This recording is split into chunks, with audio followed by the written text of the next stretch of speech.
அழகே அழகு சீரியலில் சுரேஷ் வந்து அவங்க அம்மாவோட நாடகத்தை புரிஞ்சுக்கிட்டு மதிக்கு சப்போர்ட் பண்ண நல்லாயிருக்குன்னு நினைக்கிறவங்க நம்ம வீடியோவை லைக் பண்ணிவிட்டு இன்னும் சேனலை சப்ஸ்கிரைப் பண்ணாதவங்க சப்ஸ்கிரைப் பண்ணிக்கோங்க. அப்பா லக்ஷ்மியோட நடிப்பு உலகமகா நடிப்புடா சாமி அப்படின்னு சொல்லி நம்ம மதிய தூணில் சாஞ்சு நின்றுக்கிட்டே வேடிக்கை பார்த்துட்ருக்காங்க. அந்த அம்மா நெஞ்சுவலி நெஞ்சுவலி நெஞ்சுவலின்னு சொல்லிக்கிட்டே ஒன்றுன்னா சொல்லி காட்டிகிட்டு இருக்குது. ஹாஸ்பிட்டல் கூப்பிட்டாலும் வரமாட்டேங்குது. இந்த அம்மாவுக்கு போய் எந்த நெஞ்சுவலி இருக்குது அப்படின்னு சொல்லி மதிக்கு நல்லாவே தெரியுது. மலருக்கும் கூட அது புரிஞ்சாலும் அதை ஓப்பனாக நீங்கள் நடிக்கிறீங்கன்னு சொல்ல முடியாது இல்லையா? அதுக்காக மலர் தண்ணி கொடுக்க மாத்திரை கொடுக்க எல்லாம் பண்ணிகிட்ருக்காங்க. உடனே லட்சுமி வந்து தன்னோட வீட்டுக்காரர் வந்தது, ஐயோ சுரேஷை கூப்பிடுங்க வரலன்னா நான் இங்கேயே போய் சேர்ந்துருவனே அம்மா பயங்கரமாக கத்தி சுரேஷ் எப்படியோ வர வச்சுட்டாங்க. ஸ்டேஷன்லேருந்து வந்த சுரேஷ்கிட்ட லக்ஷ்மி அம்மா 1க்கு 10 சொல்லி வைக்கிறாங்க மதியை பற்றி.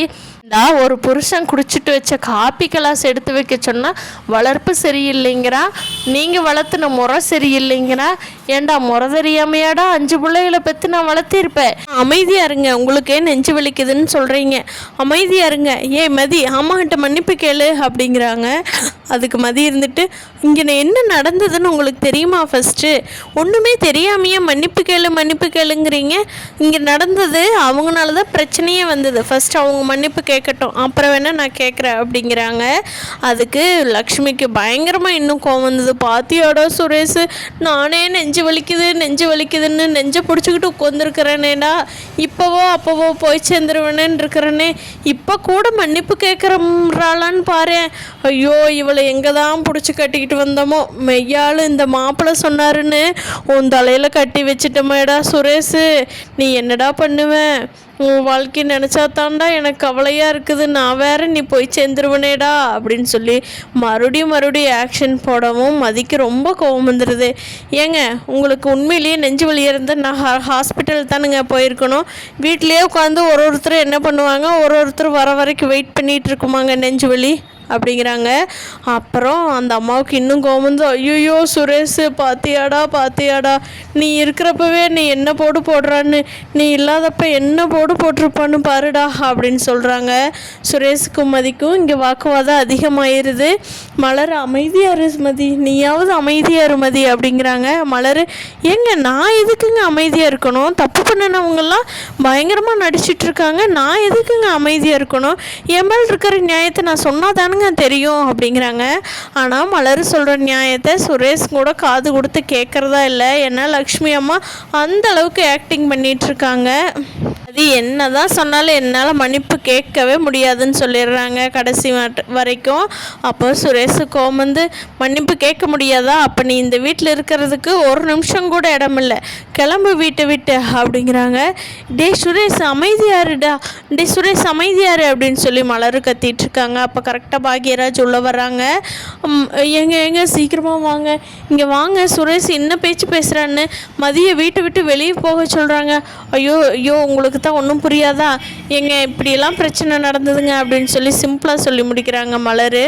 அத்தை வந்து ரொம்ப மதியெல்லாம் பேசவே இல்லைங்க, சும்மா தான் பேசிகிட்டு இருந்தான் டம்ளர் எடுத்து வைக்கலன்னு சொன்னதுக்கு. அப்போ அத்தை உங்கள் அம்மா வளர்த்துனது சரியில்லைன்னு சொல்லத்தான் மதியம் சொன்னான். உங்களோட வளர்ப்பு தான் சரியில்லை, குடிச்ச டம்ளரை கொண்டு போய் சிங்க்குள்ளே வைக்க மாட்டாரான்னு கேட்டாங்க. அதுக்கு என்னம்மா உங்கள் அம்மா ஆக்ஷன் விட்டு பயங்கரமாக சண்டை வந்து மதிய வெளியே போன்னு சுரேஷ் சொல்லிட்டாங்க, நீங்கள் வந்து பேசுங்க அப்படிங்கிறாங்க.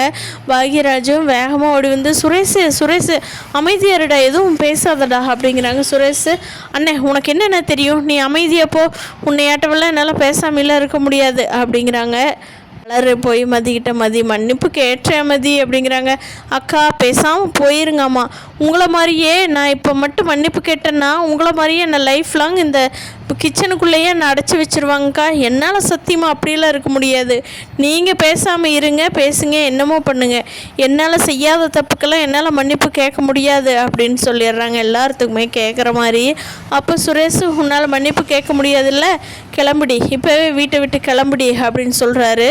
எல்லோரும் ஷாக் ஆகி பார்க்குறப்போ மதி வந்து, அவ்வளோதானே இந்த இப்போ போகிற அப்படின்னு சொல்லிட்டு அப்படி அப்படியே ரிட்டன் எடுத்து அவங்க வீட்டுக்கு போகிறதுக்கு வர்றாங்க. அங்கே இருக்கிறவங்க எல்லாமே தடுத்து எல்லாம் பண்ணுறாங்க.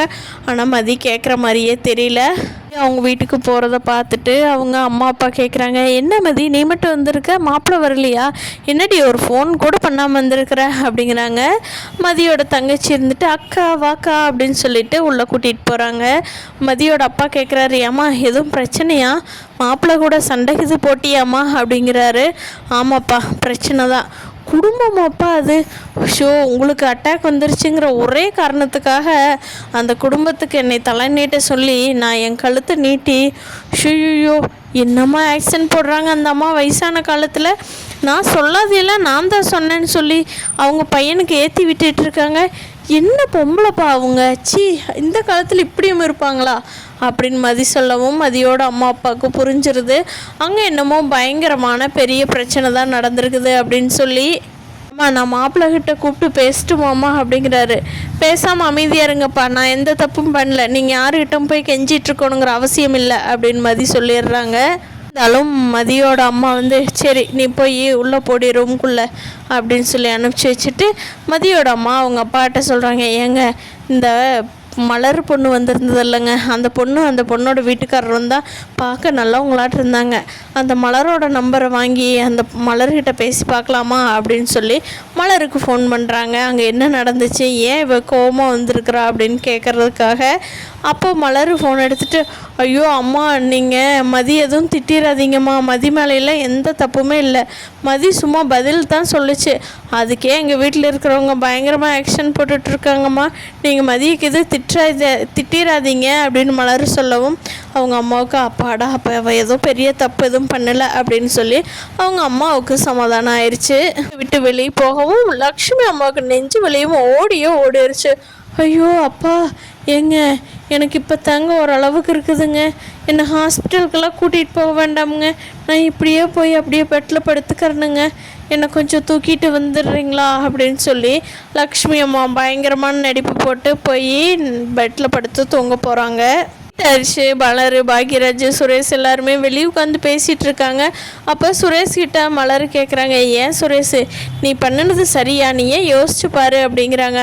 அண்ணி ஆமாம் அண்ணி அவள் ரொம்ப திமிரு பிடிச்சவளாவே இருக்கிறா, நானும் எப்படா அவளை வீட்டை விட்டு வெளியே துரத்துறதுக்கு சான்ஸ் வரும்னு தான் பார்த்துட்டு இருந்தேன், அது இப்போ தாங்க நீ வந்திருக்குது அப்படிங்கிறாங்க. பாக்யராஜ் வந்துட்டு, டே சுரேஷ் இது உன்னோட வாழ்க்கை பிரச்சனைடா, நீ அப்படியெல்லாம் டக்குன்னு போலீஸ் ஸ்டேஷனில் எடுக்கிற மாதிரி முடிவு எடுத்துறாதடா, அப்புறம் ஜெயிலு அது இதுன்னு போயிட்டாவெல்லாம் ரொம்ப பிரச்சனையாயிருண்டா, ஆல்ரெடி மதி கொடுத்த கேஸ்னால தான் உனக்கு வேலையே போச்சு, இப்போ நீ வம்ப சம்பாரிச்சிக்கிட்டு இருக்கடா அப்படின்னு பாக்யராஜ் சொன்னதையெல்லாம் சுரேஷ் கண்டுக்கவே இல்லை.